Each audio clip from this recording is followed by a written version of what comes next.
Bonjour. J'arrive juste là. Oui, j'arrive. Non.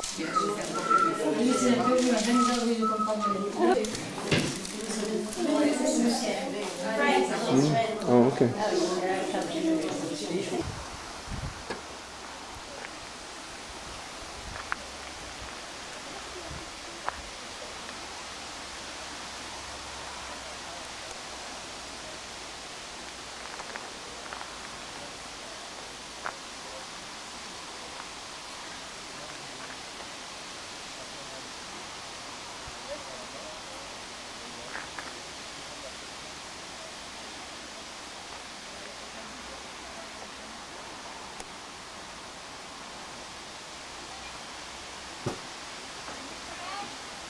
Yeah. Yes, dear.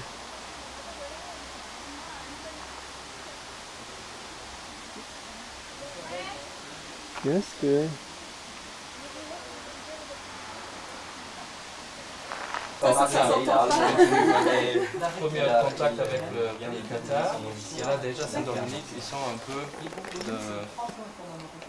Ça, c'est quelque chose pour moi, les convertir au Qatar.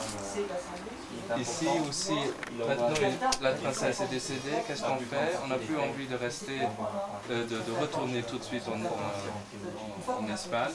On va tout de suite descendre à Rome pour demander le pape est-ce qu'on ne peut pas faire la mission. De commencer, mais ils voulaient quand même faire la mission en haut. Parce qu'ils ont vu, mais ça c'est vraiment intéressant, la mission maintenant une fois nous sommes là, c'est intéressant. Mais le pape Innocent III, il a dit en haut, ils peuvent se débrouiller, mais là, j'ai des grands problèmes et personne ne peut les résoudre. Et les cisterciens qui sont là, ils sont déjà envahis, ils n'ont aucun succès et peut-être vous avez des nouvelles idées pour continuer. Et là, il les envoie aussitôt vers les cisterciens et ensemble, ils vont commencer à missionner. Mais pas grand succès parce que vous connaissez, vous êtes du pays, là, les Qatars, quand les missionnaires arrivent en cheval et tout ça, ils mangent très bien, ça vaut aucun succès. C'est là que Diego, l'évêque, reçoit l'idée de envoyer tous ses chevaux à la maison et tout ce qui est superflu aussi. Juste prêcher, donc on marche à pied, on fait la mendicité, on vit en fait comme les Qatars, très pauvres. Et là, ça commence le succès. Mais les cisterciens, ils sont tellement découragés qu'ils rentrent dans leur couvent par son enfant froide. La vie de Fontfroide aussi très important, oui. Très important à l'époque. Et Diego et Saint-Dominique restent seuls jusqu'à ce que Diego, parce qu'il reste seul, Diego rentre en Espagne pour chercher du reconfort, mais là, il peut arriver là, il meurt.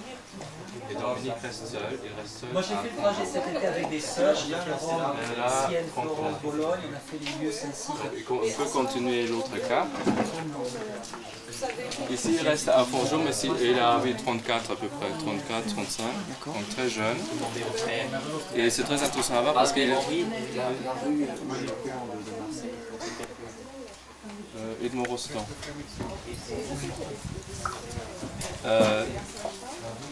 Qu'est-ce que je veux dire bon, il arrive ici tout seul, à Fourgeau. Et là, vraiment, c'est le premier commencement de il vit seul, il fait la prière. For you explain after. Ce qui est intéressant, il vit complètement seul, pas de confrères, mais vous voyez tous, si vous connaissez certainement très bien tous ces villages autour, c'est là où Saint-Dominique est passé et qu'il a complètement converti. Tout ce qui est souligné en rouge. Oui, les villages en entier convertis pour libérer de l'hérésie. Ou se souligner en bleu, ça veut dire qu'il est passé, il a eu des discutes, mais ça n'a pas trop marché. Bon, quelques-uns peut-être, mais pas complètement. Et par exemple, Limoux était quoi à ce moment-là? Limoux, la pieuse, ce coin-là, il n'y avait pas d'hérésie ou...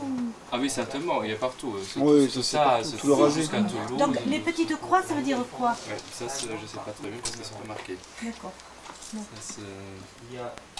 C'est pas moi qui ai fait la cache, mais c'est dommage, c'est pas indiqué. Ça veut dire qu'il devait y avoir il y a peut-être un prêche, une église, un abbé. Possible, non, les abbayes cisterciens bénédictins qui sont autour, mais quand on passe, c'est très important à voir, ils sont partout des abbayes, même petits, mais ils n'ont pas eu le rayonnement pour tous les cathares. Donc ils vivaient, c'était deux mondes différents.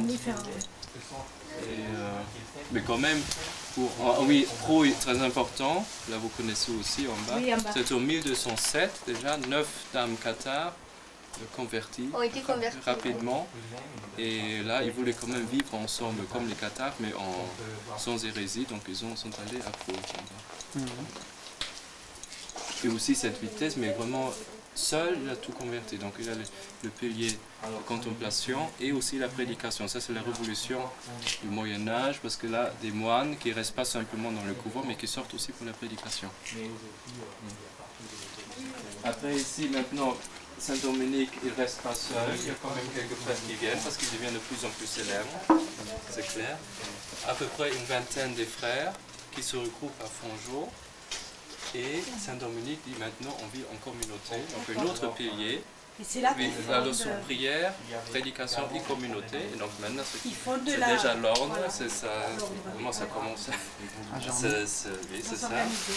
Et là il va à Rome pour demander maintenant j'aimerais bien que ça soit quelque chose de plus concret. Là, le pape donne le sceau à Carcassonne. Honorius III, c'est plus Innocent III, c'est Honorius III, son successeur, qui donne la permission pour la fondation.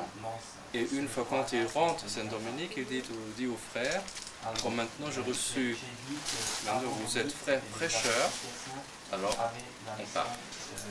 Et ça c'était la grande déception parce qu'ils ont dit, mais si on part tout de suite, on est à peine fondé, mais qu'est-ce qui va rester? Oui, qu'est-ce qui va rester?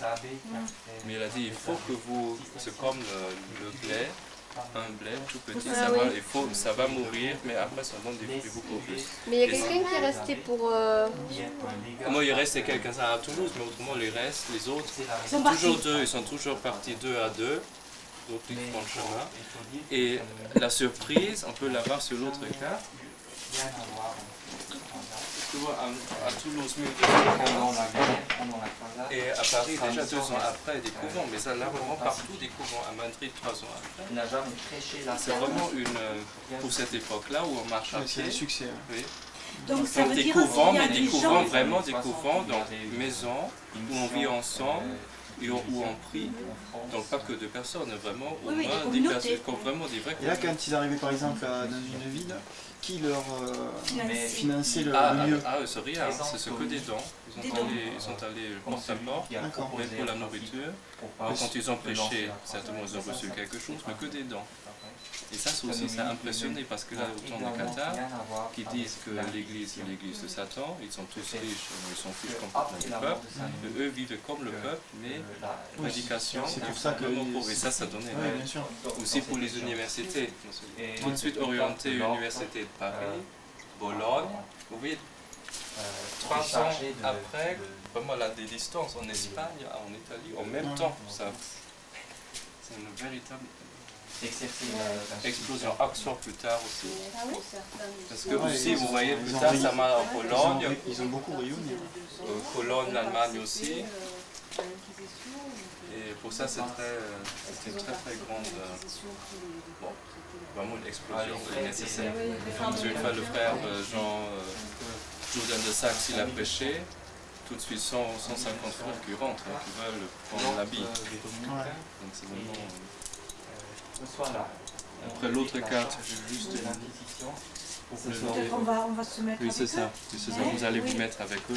C'est parce qu'après,